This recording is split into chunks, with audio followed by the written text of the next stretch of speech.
Oi, pessoal! Salve, galera! Estamos começando de novo mais um. O Sagrado das Coisas. E esse episódio ele tá um pouquinho diferente. É um episódio especial.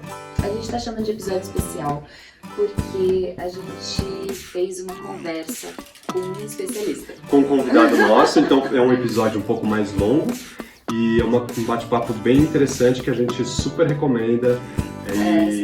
Uma questão aí urgente, né? Com essa questão dos incêndios florestais que são terríveis. Então a gente bateu um papo aí com o Ricardo Voldman, que é um economista ambiental, né? Ele tem mestrado em economia ambiental e hoje ele presta consultoria, né, Ju? Hoje ele está trabalhando com projetos de reflorestamento da Amazônia, como que a preservação da floresta pode ser algo rentável, né, para os fazendeiros, enfim, que isso a gente não tinha entendimento, e ele explica um pouco mais sobre isso e em que pé que a gente está nessa discussão mundial, né? E será que a floresta em pé dá a pé? Vamos conferir então o que o Ricardo trouxe aí pra gente.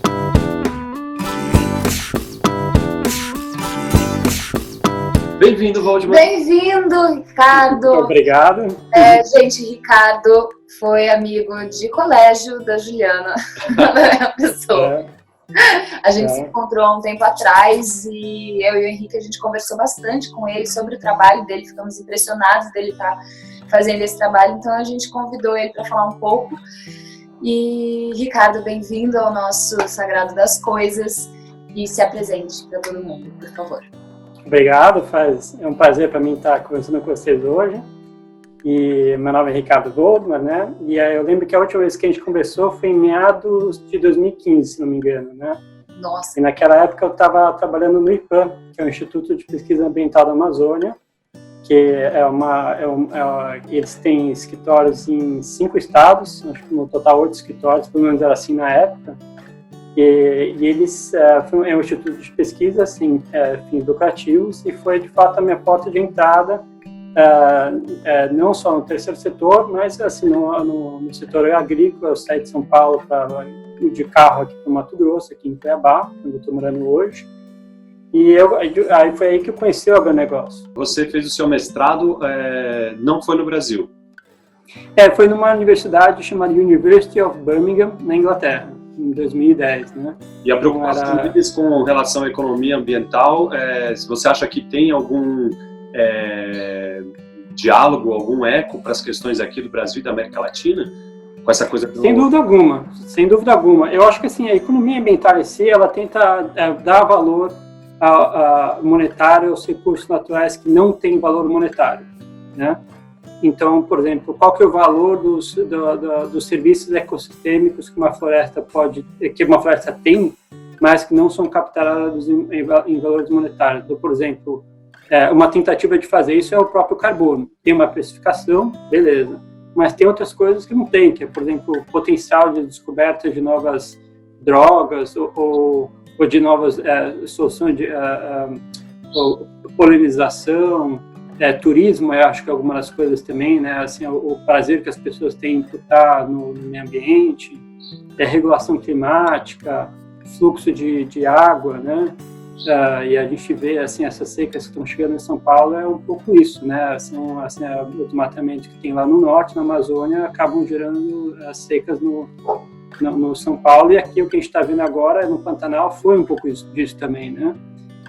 O Pantanal, você tem 6 meses de chuva, 6 meses de seca, mas a chuva é tão intensa que depois você acaba, por mais que sejam 6 meses de seca, ou 4, você acaba tendo 2 que são muito realmente secos, né? E daí acaba pegando um pouco de fogo, mas dessa vez a estiagem foi maior, em partes porque não choveu muito na época que tinha que chover, não alagou tanto. A economia ambiental, então, ela tenta internalizar as externalidades negativas dentro do sistema econômico, né? De forma com que seja rentável, economicamente viável, você preservar o meio ambiente. Isso vale não só para florestas, mas para água, né? Outras coisas, né? Você disse que é não só a política do carbono ou dessa monetização dos recursos da natureza, elas também pensam no potencial que a floresta em pé ela oferece.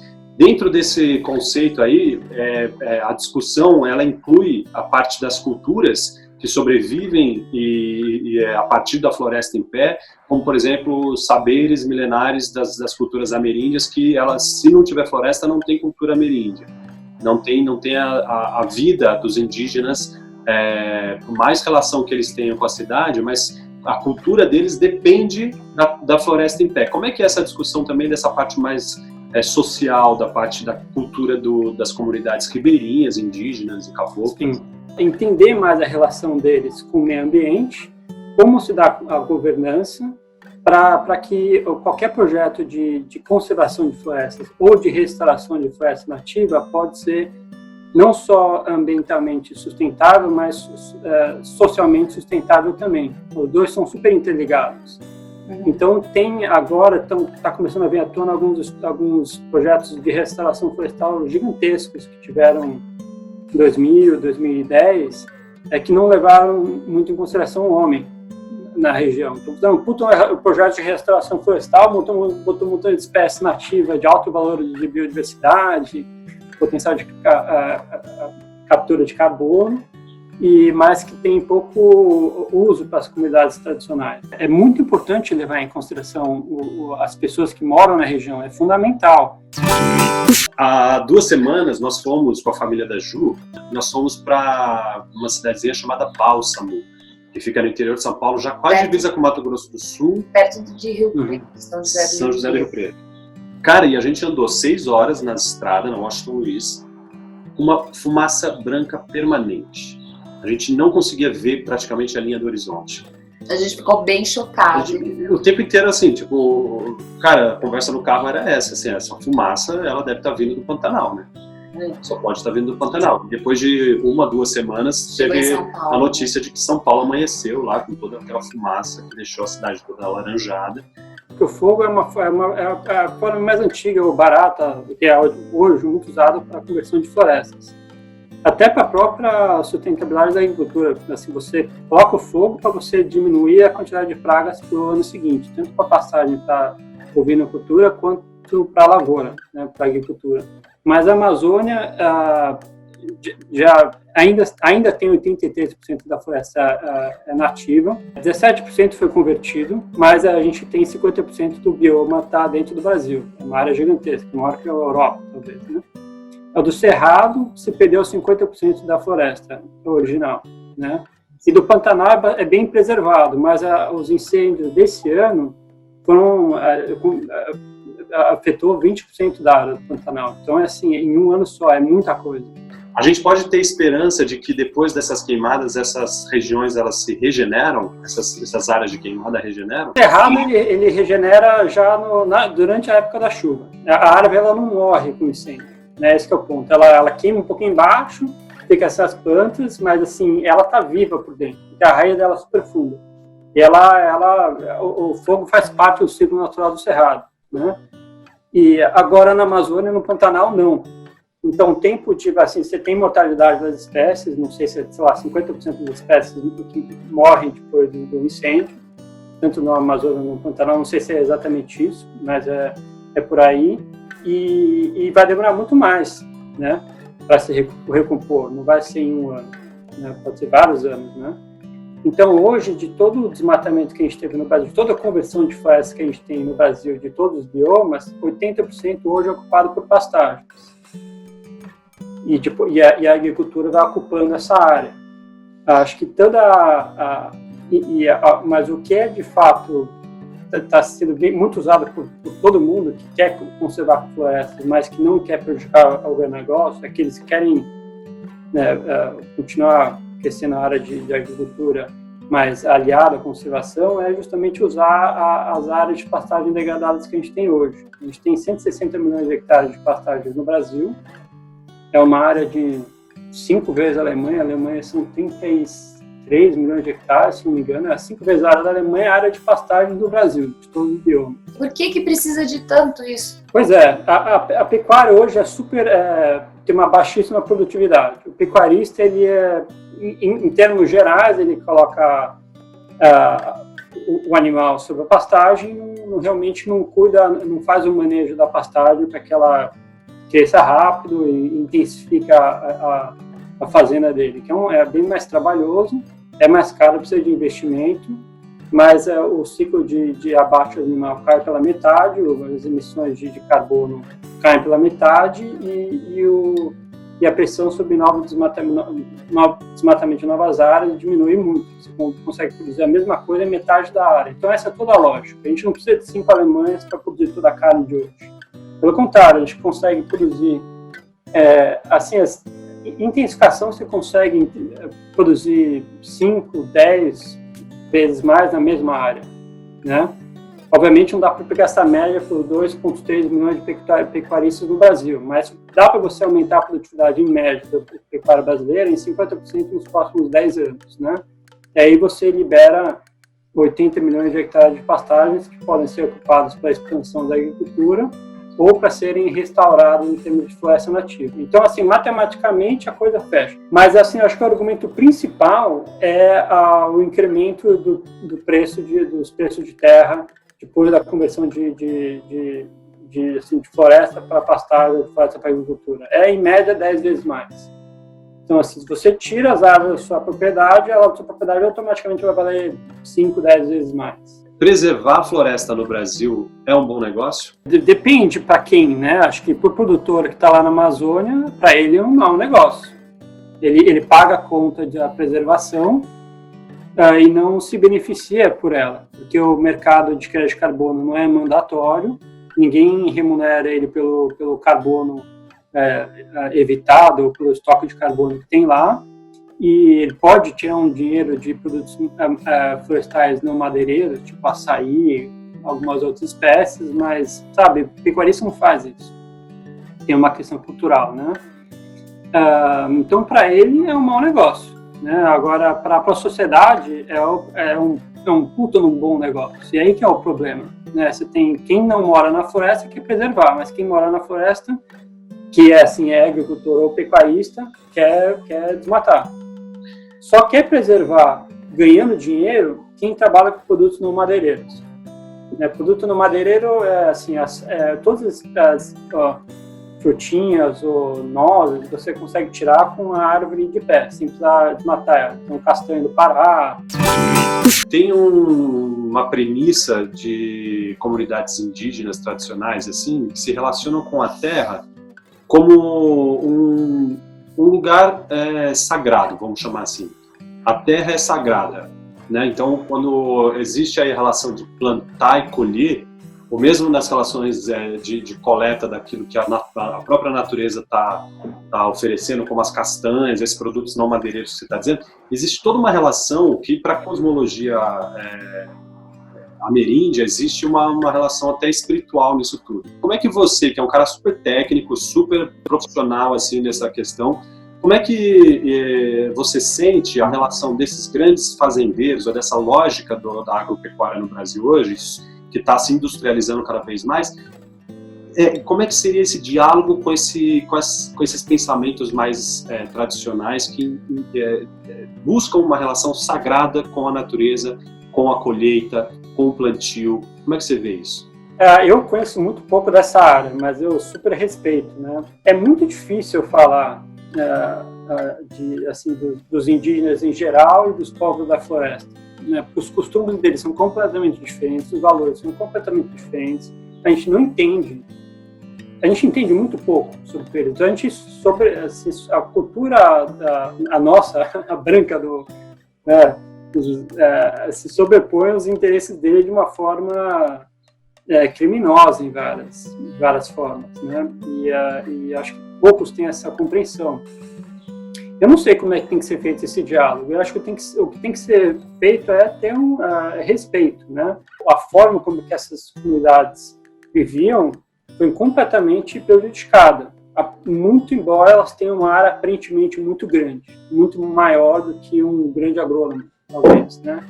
E isso porque a gente acha que, né, que só porque um cara tem tantos hectares, é muita área, é para ele produzir muito. Mas se fosse aquela mesma área para o indígena, não é muita coisa. Os caras vivem de caça, ele vive de pesca. Daí a gente entra nessa diferença de culturas, né? Nessa diferença de relação com a própria terra, né? Um filósofo chamado Spinoza, não sei se você conhece ele, mas é um filósofo ele é holandês, mas a família dele era portuguesa, eles saíram de Portugal porque a família era judia e eles estiveram na perseguição com os judeus, eles foram para a Holanda. Justamente no período que a Holanda veio ocupar o Brasil aqui, no Nordeste, perto de onde a gente está agora. E o Spinoza, com a formação de judeu que ele tinha, ele foi até expulso da comunidade judaica depois, porque para ele, o trabalho da filosofia dele é defender a ideia de que Deus é natureza. Então a maior expressão de Deus é a própria natureza. Então, esse pensamento eurocêntrico, europeu, vamos chamar assim, de um português holandês, judeu, ele dialoga um pouco com essas premissas ameríndias, né, na sua multiplicidade, né, porque como você falou, são muitas culturas indígenas. Mas eu acho que essa premissa de se relacionar com a natureza, como a própria presença de Deus, a presença do sagrado, é um lugar que nos interessa. Até o nome do nosso canal é o Sagrado das Coisas, né? Então a gente, nas diferentes formas de expressão da cultura humana, na agricultura, na relação das artes, da espiritualidade, esse ponto, né? Como é que fica a relação do homem com a natureza numa dimensão do sagrado? Então, as comunidades indígenas sempre viveram da sua relação com a natureza. E vai perdendo esse lugar de respeito. Se não quer falar de sagrado, vamos falar pelo menos do respeito. Falta um pouco esse lugar que é justamente, talvez, aquilo que os indígenas têm para ensinar. Esse know-how dessas culturas milenares para esse know-how da cultura mais tecnicizada e industrializada da agricultura contemporânea. Hoje foi um dia muito importante, porque a JBS, o maior frigorífico do mundo, um grande exportador de carne, eles anunciaram eles querem criar um fundo de conservação para a Amazônia, fizeram um compromisso de até 2030 de captar R$1 bilhão para a conservação da Amazônia, e sendo que eles colocariam até 500 milhões. Né? Então, para cada R$2, um vai ser deles. Né? E sendo que nos primeiros 5 anos eles querem colocar 250 milhões de reais. E o resto vai vir através de banco, outras empresas, tanto faz. Fundo multilateral. Então, assim, para um grande frigorífico como esse estar fazendo esse tipo de coisa, mostra que a sociedade está, isso em grande parte pela cobrança dos estrangeiros e da própria sociedade brasileira em conservar. Então, a preocupação global e dos brasileiros aumentou muito em relação à conservação. Isso vai muito além do valor monetário de se exportar commodities. Realmente entra nessa parte mais, talvez, serviços ecossistêmicos que a gente tenta monetizar e não consegue, e pode até entrar nessa área que você está falando agora, de outros valores, né? Talvez espirituais, ou porque simplesmente a gente quer ter a floresta de pé porque a gente gosta dela. O mundo tem que ter código florestal, não tem que ser só o Brasil tendo código florestal. Por que a Argentina não tem? Por que o Bolívia não tem? O Colômbia não tem? A Indonésia tem que ter. Então, eu acho que os países tropicais tem que ter políticas de conservação mais duras, né? Tem que ter mais áreas protegidas mesmo, tem que ter mais área protegida para a terra indígena, e você tem que ter instrumentos econômicos que compensem o produtor para não desmatar. E você tem que ter sistemas de produção que são que sejam economicamente viáveis, mas que também sejam ambientalmente sustentáveis. Aí a gente tem um mar de possibilidades na Amazônia que a gente mal conhece, né? Espécies que a gente pode gerar energia, que a gente pode gerar assim, vários tipos de alimentos. A gente é muito baseado em consumo de carne, né? Acho que não é assim a perda, o gasto energético que tem para produzir 1 quilo de carne é muito grande. A gente consegue essa mesma quantidade de energia que a gente tem num quilo de carne com frutas, legumes e verduras que vão precisar muito menos água, vão emitir muito menos carbono, vão precisar de menos área. Então, acho que o consumidor tem uma responsabilidade nisso. Nós, como brasileiros, a gente tem que comer menos carne, já começa por aí. Total. Gente, vocês não têm noção que foi os últimos 2 meses aqui. Nossa. 4 meses sem um pingo de água caindo do céu aqui no Mato Grosso, aqui em Cuiabá, no caso. E assim, o nível a quantidade de fumaça que estava tendo aqui até anteontem, porque agora melhorou um pouco a qualidade do ar, né? Ventou bastante. É uma coisa que eu nunca vi em nenhum dos outros 4 anos que eu morei aqui, né? Então, agora a gente vai ter a quantidade de folga de calor que teve, e pelo DETER, e no final do ano a gente vai saber pelo INPE, de fato, o quanto que foi convertido de floresta. E com certeza vai ser mais que os 10 mil quilômetros quadrados do ano passado, os 9.300, 9.800, sei lá. Obrigado, muito obrigado. Foi maravilhoso. Eu que agradeço. Foi ótimo. A gente se fala em breve. Então, Falamos, até. Beijo. Um beijo e um grande abraço. Beijo. Valeu, tchau. Então, o que vocês acharam dessa discussão toda, dessa conversa? Deixem aí seu comentário, participe desse debate que é muito importante que seja público, né, esse debate, os vários setores da sociedade aí contribuindo com essa reflexão, né, desses modelos socioeconômicos e culturais, né, essa questão também do choque de cosmovisões, vamos chamar assim, entre a nossa sociedade moderna, capitalista e, né, industrializada, diante daquelas tradições milenares indígenas e também quilombolas que tratam a relação com a terra, né, a relação com a floresta, a relação com a natureza de uma maneira um pouco mais sacralizada. Então, a gente percebeu aí que talvez esse ingrediente é o que falta, né, nesse novo momento que está se inaugurando, que já não é de agora, mas que é esse momento que pede mesmo uma relação um pouco mais saudável, né, uma relação um pouco mais equilibrada entre o ser humano e a natureza. Então é isso, se vocês gostaram, compartilhem, comentem, digam o que vocês acham e até semana que vem. Um beijo! Beijos! O Pantanal tá pegando fogo, né? É de verdade, não é? Tá pegando, é verdade, pessoal. A gente vai assistindo aqui, ó. Mandou uma foto da estrada de Cuiabá parar com fogo na margem. A gente viu a fumaça em São Paulo, então tá isso.